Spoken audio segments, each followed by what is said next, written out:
എല്ലാവരും ഹൃദയത്തിൽ കൈവച്ചുകൊണ്ട് ഇങ്ങനെ പ്രാർത്ഥിക്കാം. എന്നിൽ വസിക്കുന്ന പരിശുദ്ധാത്മാവേ,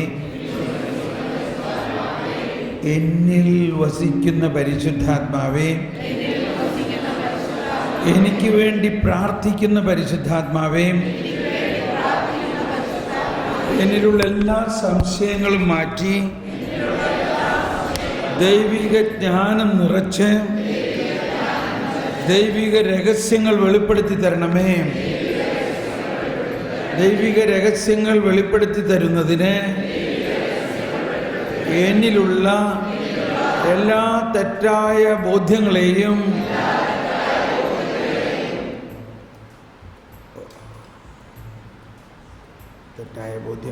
എന്ത് ചെയ്യണം? തെറ്റായ ബോധ്യങ്ങളെ വിശുദ്ധീകരിക്കണേ. തൽക്കാലം അങ്ങനെ പ്രാർത്ഥിക്കാം അല്ലേ? ഒരു വിശുദ്ധീകരിക്കണേ. പരിശുദ്ധാത്മാവ് എന്ത് ചെയ്യും? വിശുദ്ധീകരിക്കും. തെറ്റായ ബോധ്യങ്ങളെടുത്ത് മാറ്റണോ? തയ്യാറാണോ? അതോ പഴയ വീഞ്ഞ് തന്നെ കുടിച്ചുകൊണ്ടിരിക്കണോ? പഴയ വീഞ്ഞ് കുടിച്ച് പരിചയമുള്ളവർ പറയും ഞങ്ങൾക്ക് അത് മതിയെന്ന്. പുതിയത് വേണോ പഴയത് വേണോ? അപ്പോൾ ആ പുതിയതിലേക്ക് നമ്മൾ രൂപാന്തരപ്പെടണം. അത് പരിശുദ്ധാത്മാവിൻ്റെ പ്രവൃത്തിയാണ്. ഞാൻ പറഞ്ഞത് കൊണ്ടോ നിങ്ങൾ ആഗ്രഹിച്ചത് കൊണ്ടോ പോലും നടക്കില്ല. ആരുടെ പ്രവൃത്തിയാണ്? അപ്പോൾ അതുകൊണ്ട് ഇങ്ങനെ പ്രാർത്ഥിക്കും. എന്നിൽ വസിക്കുന്ന പരിശുദ്ധാത്മാവേ, അങ്ങ് എന്നിൽ പ്രവർത്തിക്കണമേ. എന്നെ പുതിയ സൃഷ്ടിയാക്കണമേ. പുതു ചൈതന്യം എന്നിൽ നിറയ്ക്കണമേ. എനിക്ക് വേണ്ടി പ്രാർത്ഥിക്കുന്ന പരിശുദ്ധാത്മാവേ, എന്നെ രൂപാന്തരപ്പെടുത്തണമേ. ആത്മാവേ, ആത്മാവേ, പരിശുദ്ധാത്മാവേ, എന്നിൽ കത്തിപ്പടരണമേ.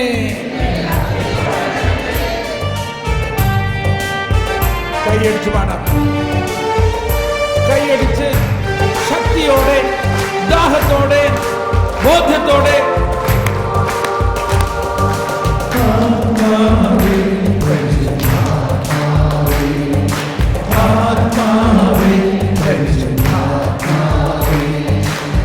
ഹൃദയത്തിൽ വാഴും ആത്മാവേ, നിറയണമേ, എന്നിൽ നിറയണമേ. ആത്മാവേ, പരിശുദ്ധാത്മാവേ, ആത്മാവേ, പരിശുദ്ധ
സ്വർഗരാജ്യം എന്നിൽ തന്നെ.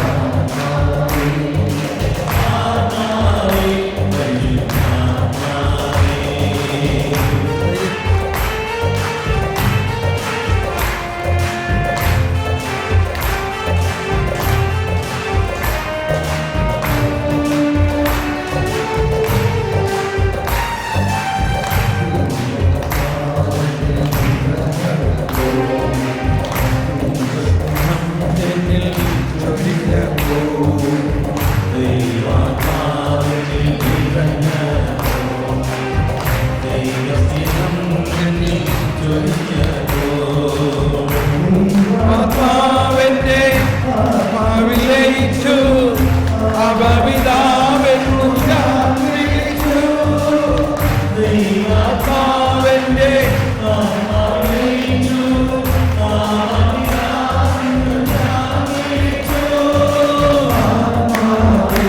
എല്ലാവരും ദാഹത്തോടെ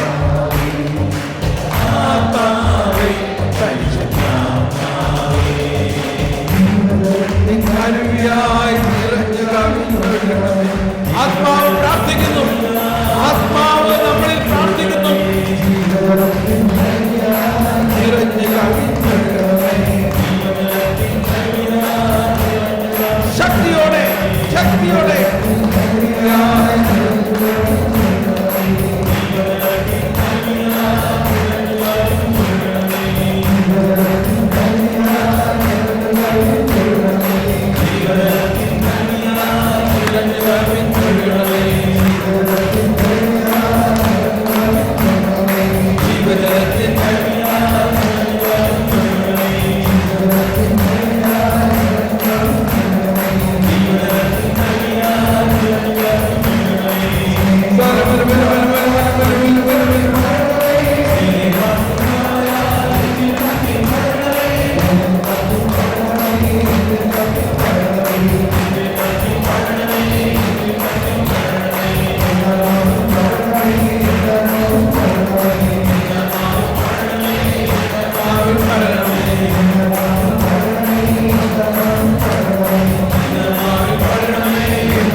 പരിശുദ്ധാത്മാവ് പ്രാർത്ഥിക്കുന്നു.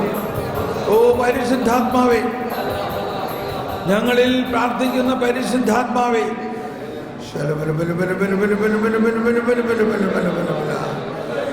ഞങ്ങളിൽ പ്രാർത്ഥിക്കുന്ന പരിശുദ്ധാത്മാവേ,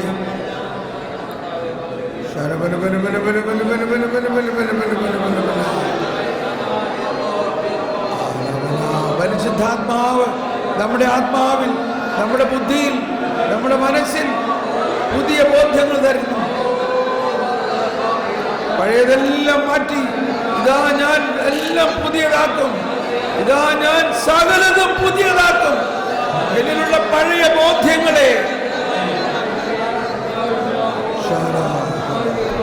ശിലാഹൃദയം ഞാൻ എടുത്ത് മാറ്റിയിരിക്കുന്നു. ജ്ഞാനസ്നാനത്തിലൂടെയും സ്ഥൈര്യലേപനത്തിലൂടെയും ശിലാഹൃദയം എടുത്ത് മാറ്റി.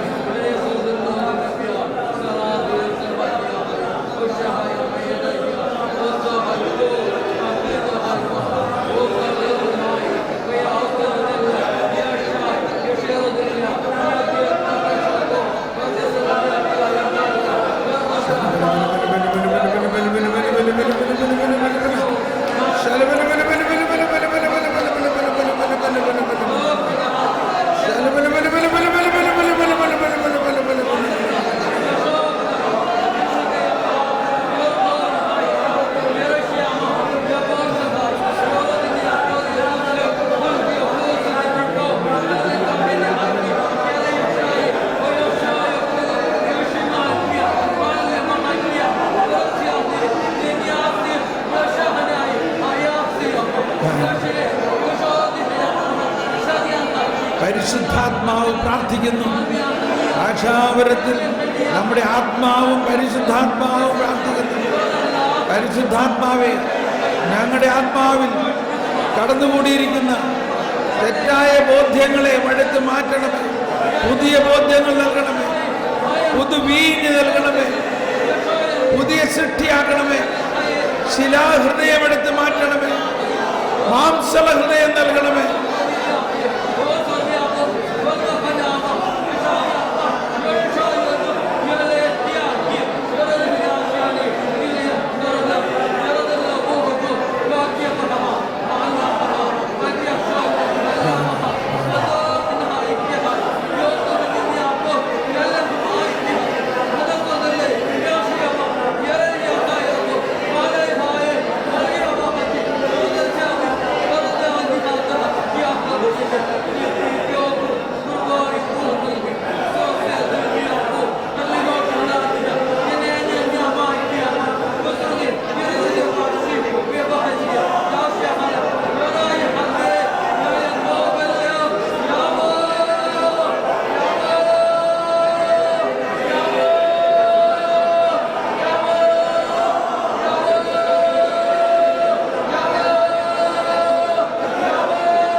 പരിശുദ്ധാത്മാവേ, നന്ദി പരിശുദ്ധാത്മാവേ, പരിശുദ്ധാത്മാവേ, താങ്ക് യു പരിശുദ്ധാത്മാവേ, പരിശുദ്ധാത്മാവേ നന്ദി നന്ദി. ശാന്തമായി ശാന്തമായി ശാന്തമായി ശാന്തമായി ശാന്തമായി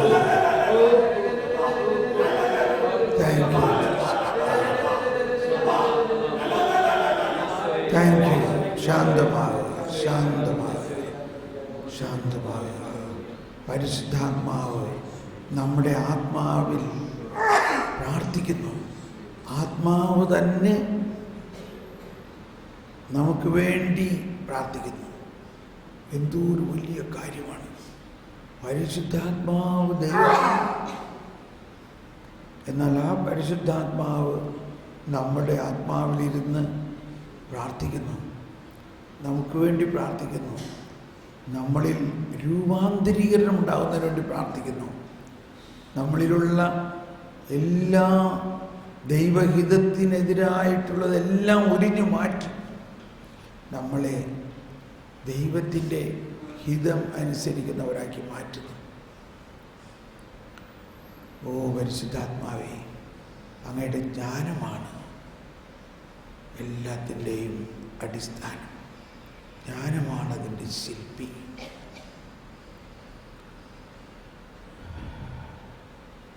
നമുക്കിരിക്കാം.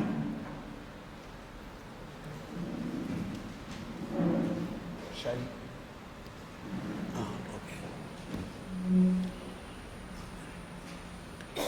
ഇന്ന് നമുക്ക് ഒരു ചെറിയ പ്രോഗ്രാം ഉള്ളത്. എല്ലാം റെഡി, ഒന്ന് സ്റ്റാർട്ട് ചെയ്ത് നോക്കിയോ. 7:30 ശാലോം ടെലിവിഷനിൽ നമ്മളുടെ ഒരു പ്രഭാഷണമുണ്ട്. അത് വളരെ പ്രത്യേകമായ ഒരു പഠന പരമ്പരയാണ്. നമ്മുടെ ഈ ധ്യാനത്തിൻ്റെ ഒരു വിഷയമാണത്. 2ാം വരവ് എന്നാണ്. 2ാം വരവ്. 2ാം വരവ് നിങ്ങൾ ശാലോമിൽ എത്ര പേര് കാണുന്നുണ്ടോ? ഓക്കെ.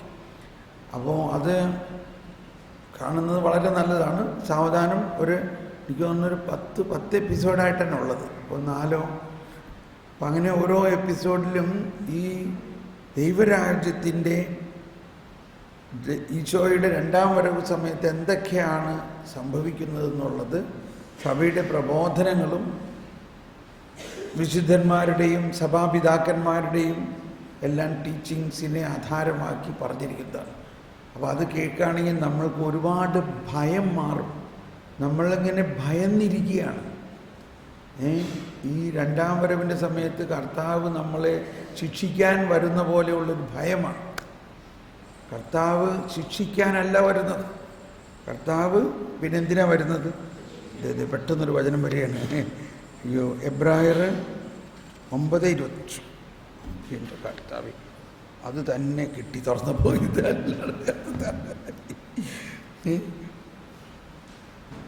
പാപപരിഹാരാർത്ഥമല്ല, അവൻ വീണ്ടും വരും. പാപപരിഹാരാർത്ഥമല്ല, തന്നെ ആകാംക്ഷപൂർവം കാത്തിരിക്കുന്നവരുടെ രക്ഷയ്ക്ക് വേണ്ടിയാണ് അവൻ വീണ്ടും വരും. പാപപരിഹാരാർത്ഥമല്ല, ആകാംക്ഷാപൂർവം കാത്തിരിക്കുന്നവരുടെ രക്ഷയ്ക്ക് വേണ്ടി. അപ്പോൾ ഈ 2ാം വരവ് അങ്ങനെ പെട്ടെന്ന് മനസ്സിലാവണമെന്നില്ല. എപ്പോഴും നമ്മളുടെ ഉള്ളിൽ ഒരു ഭയമാണ് കിടക്കുന്നത്. പെട്ടെന്ന് അതൊന്ന് പറഞ്ഞോട്ടെ. ഞാൻ ചെറുപ്പം മുതലേ കുർബാന പുസ്തകം നോക്കിയിട്ട് ആ കുർബാനയ്ക്ക് പാർട്ടിസിപ്പേറ്റ് ചെയ്യാം. എന്നിട്ടും ഒരു 19 വർഷം, 50ഓളം വർഷം. അപ്പോൾ ഈ അവസാന ആശീർവാദ വചനം പറയുമ്പോൾ നമ്മൾ കുർബാന പുസ്തകം വരെ നോക്കൂല. നമുക്ക് അച്ഛനെ ആശീർവദിക്കല്ലേ, നമ്മൾ കൈകൂട്ടി പിടിച്ച് ആ ഭാഗം മാത്രം ഞാൻ നോക്കാറുണ്ടായില്ല. അപ്പോൾ അവിടെ ഇങ്ങനെയാണ് ഞാൻ കേൾക്കാറുണ്ടായിരുന്നത്. അതിങ്ങനെ കേൾക്കാറുണ്ടായിരുന്നത്. ഭീതി കലർന്ന യുഗാന്ത്യത്തിൽ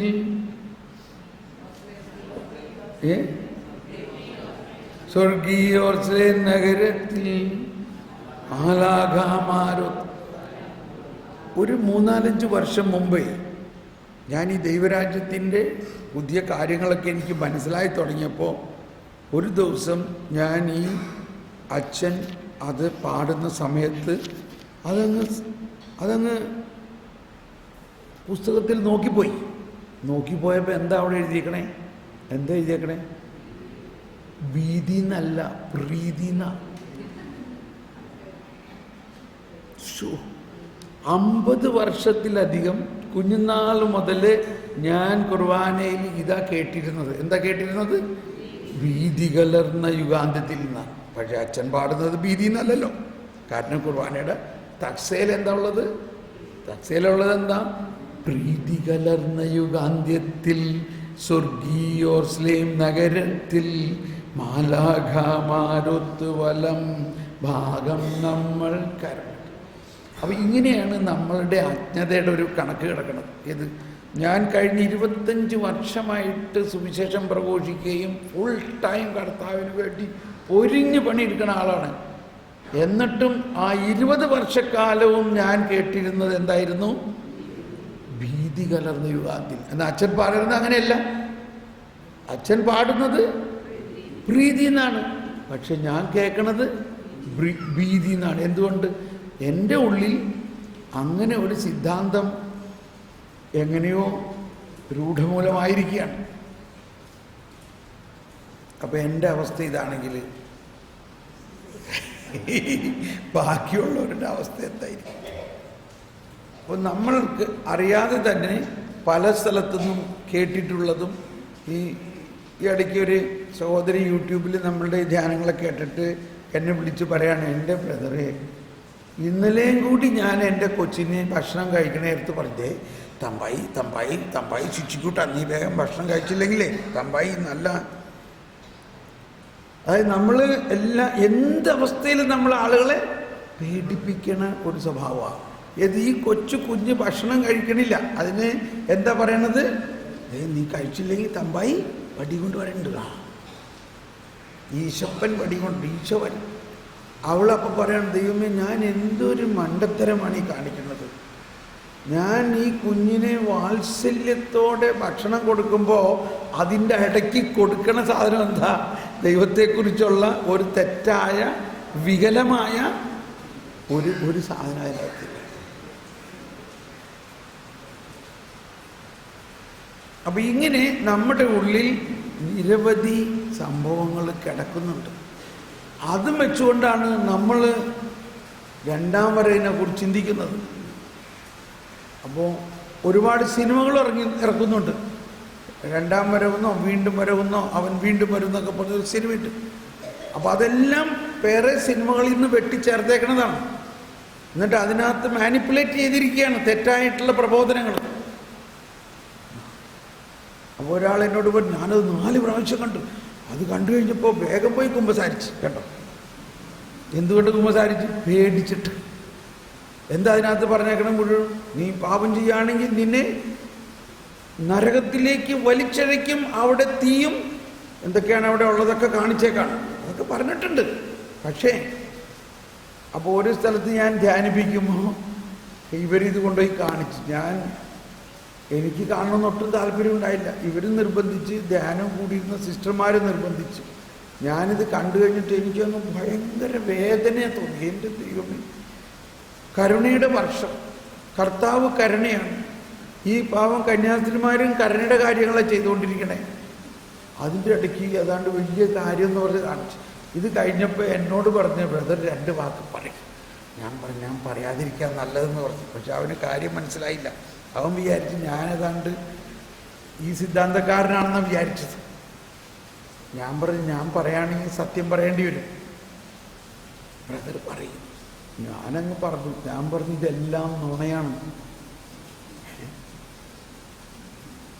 ഞാൻ പറഞ്ഞു, നോക്കിയേ, കരുണാസമ്പന്നനായ ദൈവത്തെക്കുറിച്ചൊക്കെ ആദ്യം പറഞ്ഞു. അവസാനം രണ്ടാം വരവിൻ്റെ നേരത്ത് രാജാവ് ഇരുന്നിട്ട് ഓരോരുത്തരെ അവനെ തീച്ചുളയിലെറിയും. കർത്താവീശോ മിശിഹ ഇതിനു വേണ്ടിയാണോ കുരിശിൽ ജീവൻ പഠിച്ചത്? കർത്താവീശോ മിശിഹ ഒരു പാപിയെ പിശാച് പിടിച്ചുകൊണ്ട് പോകുമ്പോൾ നോക്കി നിൽക്കാനാണോ ഈശോ വന്നത്? ഇപ്പം ഞാനൊരു വേറൊരു ഡെമോൺസ്ട്രേഷൻ കാണിച്ചു തരാം. ഓക്കെ, ശരി. 2 പേര് വരണം. ഒന്ന് തലമുടി നനച്ച ചേട്ടൻ വായോ, ഈ ചേട്ടൻ. പിശാചിൻ്റെ റോൾ അഭിനയിക്കാൻ ആരെങ്കിലും ഒരാൾ വാ. ഇദ്ദേഹം കർത്താവിൻ്റെ റോളിൽ വരികയാണ്. ഇവിടെ റൈറ്റ്. ഏതായാലും ഇയാൾ വന്നോ, നമുക്കങ്ങ് നാടകം നടത്താം. ഇപ്പോൾ ഇതൊരു നാടകമാണെങ്കിലും ഇദ്ദേഹം ഒരു റോളാണ്, പിശാചിൻ്റെ റോളാണ്. ഞാനൊരു മഹാപാപിയാണ്, മാരക പാപം ചെയ്ത് ജീവിക്കുന്നു. ഞാൻ പശ്ചാത്തപിക്കുന്നില്ല, എനിക്ക് ദൈവം വേണ്ട, ദൈവം വേണ്ട. ചിലപ്പോൾ മാമോദിസൊക്കെ തുണിയിട്ടുള്ള ആളാണെങ്കിൽ എനിക്കൊന്നും വേണ്ട. എന്നെ പിശാച് പിടിച്ച് വലിക്കുകയാണ്. എങ്ങോട്ടേക്ക്? നരകത്തിലേക്ക്. വലിച്ചോ, വലിക്കാൻ. എന്നെ പിശാച് അങ്ങോട്ട് പിടിച്ച് വലിച്ചപ്പോ ഇദ്ദേഹം ആരാന്നറിയാമോ? ആരാ? കത്തോലിക്ക സഭയാണ്.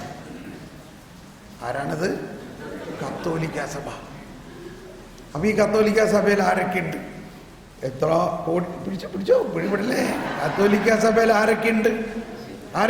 ഇത്രയും വിശ്വാസികൾ, ഇത്രയും സിസ്റ്റർമാർ, ഇത്രയും വൈദികർ. എത്ര വൈദികർ? 5,500,000 വൈദികർ എല്ലാ ദിവസവും ബലിയർപ്പിക്കുന്നു. അതുകൂടാണ്ട് മാർപ്പാപ്പ, അതുകൂടാണ്ട് ഔസേപ്പിതാവ്, മാതാവ്, സകല വിശുദ്ധന്മാരും.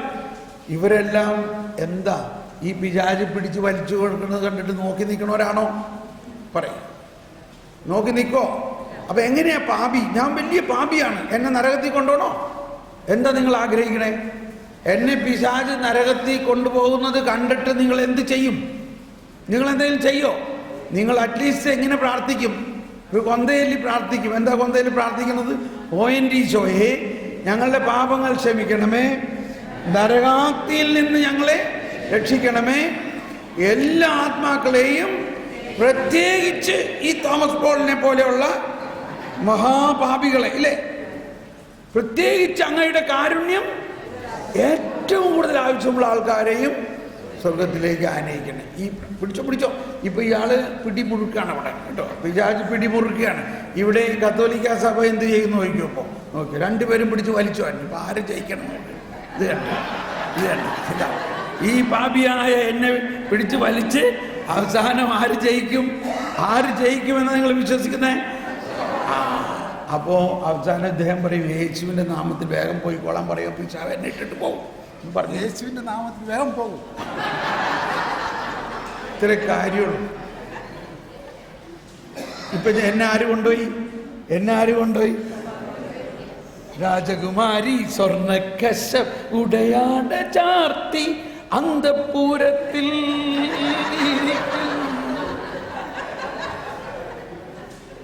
എന്നെ കത്തോലിക്ക സഭ, കർത്താവും പരിശുദ്ധാത്മാവ് എല്ലാവരും കൂടി എന്നെ സ്വർഗത്തിലേക്ക് കൊണ്ടുപോയി. എനിക്ക് പശ്ചാത്താപം ഉണ്ടായി. സമാധാനമായോ? അപ്പൊ നമ്മളുടെ സമൂഹത്തിൽ എന്തെല്ലാം വലിയ പാപികളുണ്ടെങ്കിലും, അപ്പോൾ നമ്മൾ ഈ ചിത്രമൊക്കെ കണ്ടു കഴിഞ്ഞിട്ട് പേടിക്കേണ്ട ആവശ്യമില്ല. പേടിപ്പിച്ച് അങ്ങനെ കുമ്പസാരിപ്പിച്ചിട്ട് എന്താ പ്രയോജനം? സത്യം അറിയുന്നുണ്ടോ? എന്താ വചനം പറയുന്നത്? സത്യം അറിയുകയും സത്യം നിങ്ങളെ സ്വതന്ത്രമാക്കുകയും ചെയ്യണം. സത്യം എന്താണ്? കർത്താവ് ഈശോമിശിഹാ സകല പിശാചുക്കളുടെയും മേൽ പരാജയപ്പെടുത്തിക്കൊണ്ട് സകല ആത്മാക്കളെയും നേടും. നിങ്ങളിത് വിശ്വസിക്കുന്നുണ്ടോ? ഇല്ലെങ്കിൽ പിന്നെ കർത്താവിന്റെ സർവാധിപനാം കർത്താവേ എന്ന് പാടുന്നതിൽ എന്തർത്ഥം? കർത്താവ് സർവാധിപനാണോ?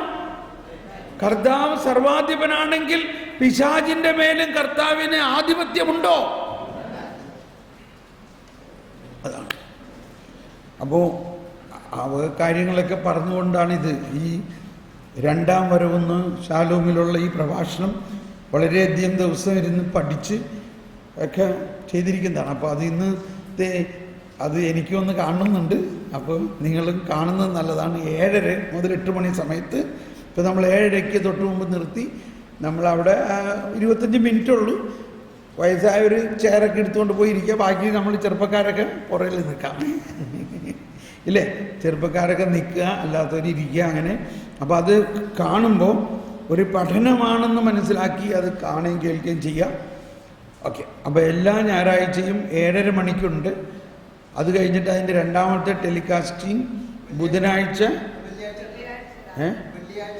വെള്ളിയാഴ്ചയാണോ? ശനിയാഴ്ച അല്ലേ? വെള്ളിയാഴ്ചയാണ്. ശനിയാഴ്ച 8:30 തോന്നുന്നു. ഓക്കെ. വെള്ളിയാഴ്ച ഉള്ളത് വേറെ ഒരു ഇംഗ്ലീഷ് പ്രോഗ്രാം ആയിരിക്കും. അല്ല, ഇതുണ്ട്. എനിക്കറിയില്ല. ഓക്കെ. അപ്പോൾ നമ്മളിപ്പോൾ വീണ്ടും ജ്ഞാനത്തെക്കുറിച്ച് കുറച്ചുകൂടി പഠിക്കാൻ പോവുകയാണ്. ഞാൻ ജ്ഞാനത്തിൻ്റെ പുസ്തകം തുറന്നപ്പോൾ തന്നെ എനിക്ക് കിട്ടിയൊരു വചനം ഞാനൊന്ന് വായിച്ചോട്ടെ. ഇതെനിക്ക് വളരെ പ്രിയപ്പെട്ട ഒരു വചനമാണ്.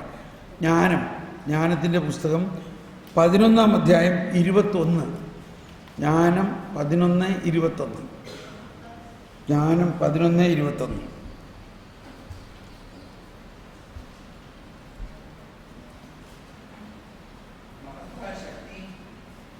യെസ്.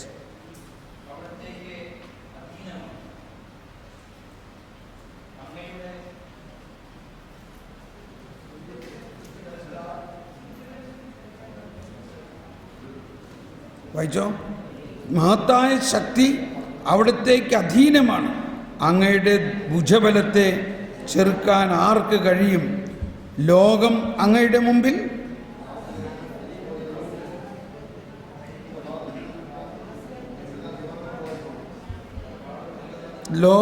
അങ്ങയുടെ മുമ്പിൽ ത്രാസിലെ തരി പോലെയും പ്രഭാതത്തിൽ ഉതിർന്നു വീഴുന്ന ഹിമങ്ങളം പോലെയാണ്.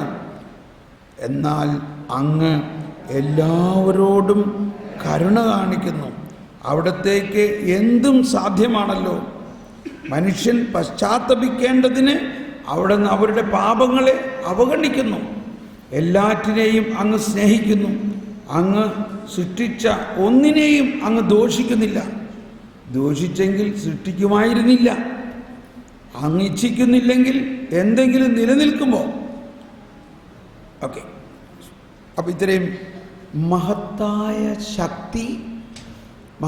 ശക്തി അവിടത്തേക്ക് അധീനമാണ്. അങ്ങയുടെ ഭുജബലത്തെ ചെറുക്കാൻ ആർക്ക് കഴിയും? ലോകം മുഴുവനും കൂട്ടിച്ചേർന്നാൽ അങ്ങയുടെ മുമ്പിൽ, എല്ലാവരും ഒന്ന് വായിച്ചേ, ലോകം അങ്ങയുടെ മുമ്പിൽ ത്രാസിലെ തരി പോലെയും പ്രഭാതത്തിൽ ഉതിർന്ന വീഴുന്ന ഹിമകണം. ഈ ത്രാസിലെ തരി പോലെ എന്ന് പറഞ്ഞാൽ എന്താണെന്നറിയോ? നമ്മൾ സ്കൂളിലൊക്കെ പഠിച്ചിരുന്നപ്പോൾ അല്ലെങ്കിൽ കോളേജിലൊക്കെ പഠിച്ചിരുന്നപ്പോൾ ഒരു കോമൺ ബാലൻസ് ഒരു ഗ്ലാസിൻ്റെ ബോക്സിലൊക്കെ കൊണ്ടുവന്ന് നമ്മൾ കാണിച്ചു തന്നിട്ടില്ലേ? അപ്പോൾ അതിൽ ഒരു ഗ്രാമല്ല, മില്ലിഗ്രാമുകളാണ് ഇല്ലേ? ആ മില്ലിഗ്രാമിലും താഴെയുള്ളതിന് എന്താ? അത് മൈക്രോസ്കോപ്പ് വെച്ചിട്ട് നോക്കി നമ്മൾ ഫോർസെപ്സ് കൊണ്ട് എടുത്തുന്ന ഒരു പൊടിയാണത്. പൊടി അതാണ് ഏറ്റവും കുറഞ്ഞ, അതിനകത്ത് ഏറ്റവും കുറഞ്ഞ എന്താ പറഞ്ഞ വെയിറ്റ് ഇല്ലേ? ഇതെന്താ വെയിറ്റ് എന്നാണോ? അല്ലേ, ആ ത്ലാസിൽ ഇപ്പോൾ 1 ഗ്രാം 1/2 ഗ്രാം എന്ന് പറയില്ലേ? അപ്പോൾ അതിൽ ഏറ്റവും കുറഞ്ഞതിനാണ് ഈ പറയണത് ഒരു തരി. നമ്മൾ സാധാരണ ഒരു തരി എന്ന് പറയാറുണ്ട്, പക്ഷെ അതൊരു ഒരു ഒരു ഒരു യൂണിറ്റാണത്. ബാലൻസിൽ ഉപയോഗിക്കുന്ന ഒരു യൂണിറ്റാണ് ചെല്ലെന്ന് പറയാം.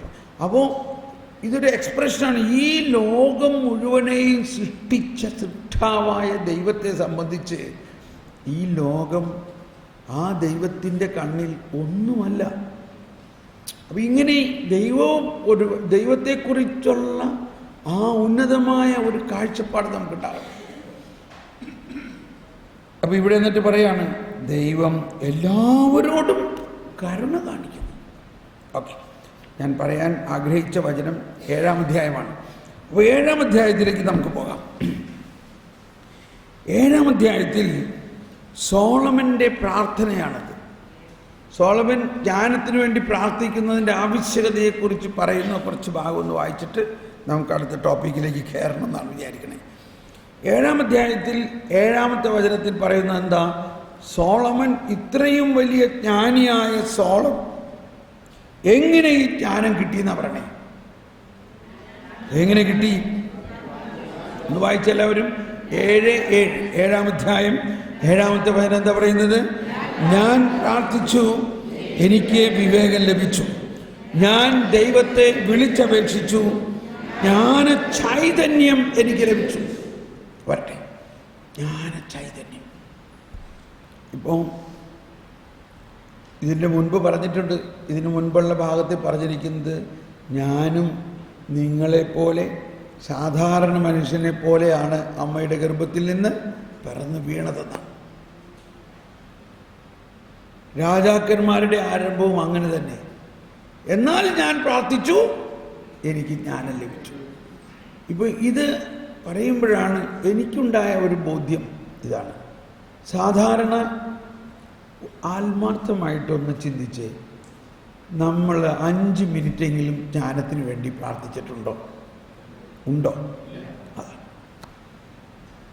നമ്മൾ ഇത്രയും ധ്യാനങ്ങൾ കൂടിയ പ്രാർത്ഥനക്കാരായ നമ്മൾ പോലും ഒരു 5 മിനിറ്റ് പോലും ദൈവിക ജ്ഞാനത്തിന് വേണ്ടി പ്രാർത്ഥിച്ചിട്ടില്ല. ഇത് കുറ്റം പറയാനല്ല, ഒരു വാസ്തവമാണ്. അപ്പോൾ ബാക്കിയുള്ള ദൈവജനത്തിൻ്റെ അവസ്ഥ എന്താ? പ്രാർത്ഥനയേ ഇല്ല. അപ്പോൾ സാധാരണ എങ്ങനെയെങ്കിലും പ്രാർത്ഥിച്ചാൽ പോരാ. സോളമൻ പറയാണ്,